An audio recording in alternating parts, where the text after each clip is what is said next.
When I was homeless, I sort of walked around the city instead of staying in one spot too long. I collected cans and bottles that I could get a little money for, and sometimes I got lucky enough to find something sharp so I could cut my shaggy hair. On the day it all began, I was walking at night to the spot where I usually slept, but there were a couple of teenagers messing around there. They were painting stuff on the wall. I knew I looked pretty scary, and they didn't know I was only a few years older than them, so I started running full speed at them and waving my arms like crazy, shouting incoherencies. I laughed when I saw their terrified faces as they ran off, but noticed they left their paint cans behind. It was spray paint. On my wall was terrible graffiti, and I mean terrible because it looked like a 2-year-old had done it. I wasn't really tired that night, so I thought I might as well make use of my new spray paint. I started painting over the terrible graffiti and realized I was actually not bad at it. It looked much better than the teenagers thing. I painted and painted with only a flickering lamppost illuminating the wall until I couldn't stop yawning. I shoved the spray cans in my bag and laid down on the least dirty part of the floor to sleep. It became a habit of mine to paint. After a few days, I had covered the entire wall of the alley where I slept in with paint. It was a huge mural, painted to look like a portal to paradise. I was walking around the day after I finished it when I saw some people taking pictures of it and taking pictures of themselves in front of it. I guess they like it, I thought. This went on for some time, people apparently liking my art. I like making people happy and making our city look better, so I started painting in other places, but anonymously, of course. I filled the city with as many of my murals as I could, and people seemed to love it. Some days I couldn't paint because my cans were empty, but I scavenged for more and kept painting. One night, I found a bunch of perfectly good cans under a great wall. It was even white, which made the colors pop more. I started painting, and when I was about halfway done, I felt a tap on my shoulder. Damn, I thought, the police caught me. I turned around and saw a man. He looked like he was in his 20s like me. He didn't look homeless though, unlike me. "Hey, I'm Reggie," he said. I shook his hand and said, "I'm Kai." He pointed at the spray cans and said, "I see you liked my spray paint." Ah, so they were his. I started apologizing for using them, saying I didn't know they belonged to someone, but he said he left them there for me. Reggie started explaining how he was a struggling artist. He painted and painted, but nobody bought his art. He wanted to strike a deal with me. He said he'd buy me all the paint and other art supplies I needed, and that he could sell my art. He said he'd be the face of the business since he was so charismatic, and I would get to paint whatever I wanted for money. We'd split the money 50-50. Now I realize it wasn't that good a deal, but back then I was homeless, desperate to get off the streets. So I shook his hand and made the deal with the devil. After 3 months, I was settled well into a small studio apartment Reggie found for me. Rent was pretty good, and I had more than enough space. My apartment was full of canvases and sculptures, and I was proud of each and every one. First thing Reggie did after we made the deal was drag me to a barber, where he had them shave off my entire beard and cut my hair much shorter than it was. I barely recognized myself. I looked in the mirror for hours thinking, wow, I'm kinda good looking. Reggie and I became friends. He even asked me about how I became homeless in the first place. My parents died when I was pretty young, I told him. I didn't want to live in the orphanage I was put into, so I ran away, and I've lived on the streets ever since. Reggie was the first person to ever show any sort of interest in me. It was really touching. He put one hand on my shoulder and squeezed, trying to comfort me. It didn't work, but at least he tried. Now I spent my days painting and sculpting or making pottery. Reggie spared no expense. Business wasn't that great though. For some reason, I really expected us to be making bank, but we were barely making minimum wage. Reggie walked in on the first of every month and handed me a wad of cash, but he looked more disappointed every month. I reassured him that I was fine and that things would get better soon, but he still left looking deflated. I would occasionally take walks around the city. I guess I was used to it. I visited my murals, and I saw that there was a security guard at the first one I ever painted sometimes. I approached to see it and saw that it had a signature. Not just any signature, Reggie's signature. What the hell? He was meant to be selling my art, not posing as me.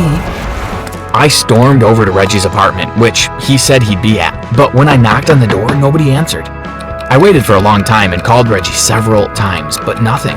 He showed up after maybe 2 hours and looked shocked to see me. He was wearing really fancy clothes, so I asked him about that. "They're knockoffs. Gotta look the part in order to sell, kid," he said.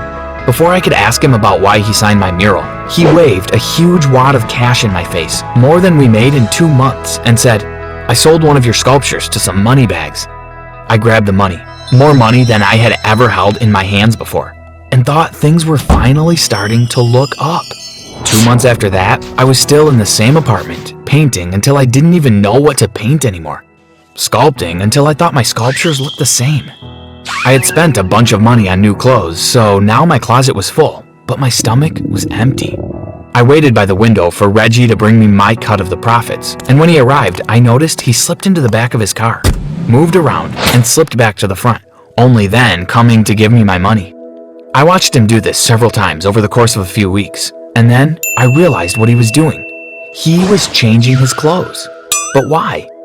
The last time I watched him do that, I had invited him over to eat and watch a football game, but then went outside with the excuse of needing to buy something that I forgot.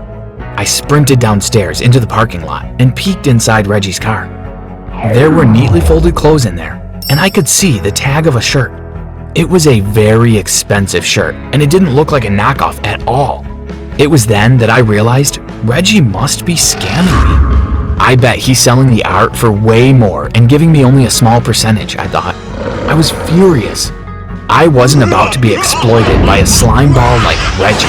I looked around to make sure nobody was watching, and then I used a rock from the garden to smash Reggie's window open. I was going to take the shirt, but I ended up taking a flyer that was next to it. It was a flyer to Reggie's gallery, apparently. More like my gallery. Reggie was furious when he saw his car window smashed open, but he had no way of knowing it was me, so he drove away. That night, I went on another walk around the city. I would have gone directly to Reggie's gallery, but the flyer didn't have an address, just a website that I couldn't access. It was night, and I enjoyed the wind blowing through my hair and lampposts illuminating my path. I again walked past loads of my murals, smiling nostalgically when I saw them. I also saw the spot where I slept my first year being homeless. I used to snuggle up with a teddy bear behind a dumpster, hidden where nobody could find me. A cop once found me and shone a flashlight on me, which woke me up, and I ran away as fast as I could.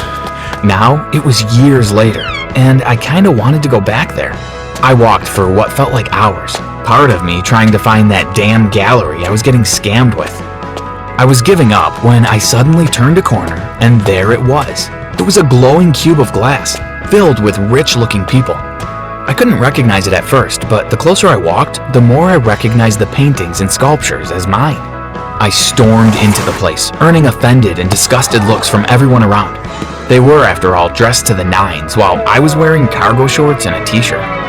"Where's the so-called artist?" I demanded to know. From the back of the venue came Reggie, wearing sunglasses indoors in a well-lit room, like a pretentious prick. He held 2 glasses of champagne, one in each hand, and handed one to me. "Relax, Kai. Celebrate. We're a hit," he had the nerve to say to me. "You mean you are a hit?" I said to him. "All of these are my art," I exclaimed. Prove it," he smirked at me. I was speechless. He had won.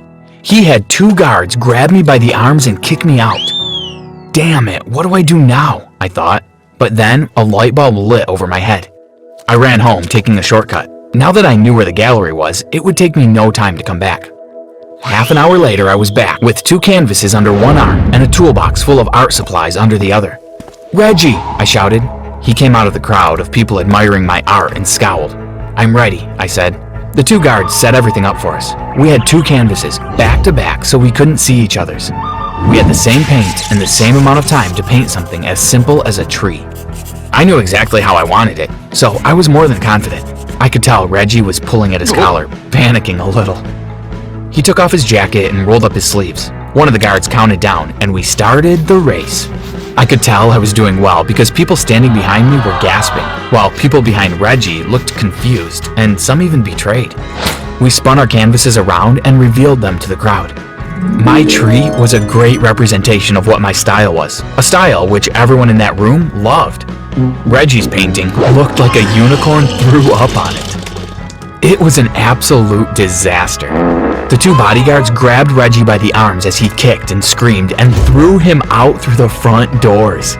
He banged on the door, but they locked it. Everyone crowded around me, bombarding me with questions and saying they were going to sue Reggie to get their money back. That was only the beginning. My paintings and sculptures all sold for more money than I could have ever dreamed of. I was filthy rich. Sometime later, I was living in a penthouse apartment, much bigger than I needed and with all the luxury.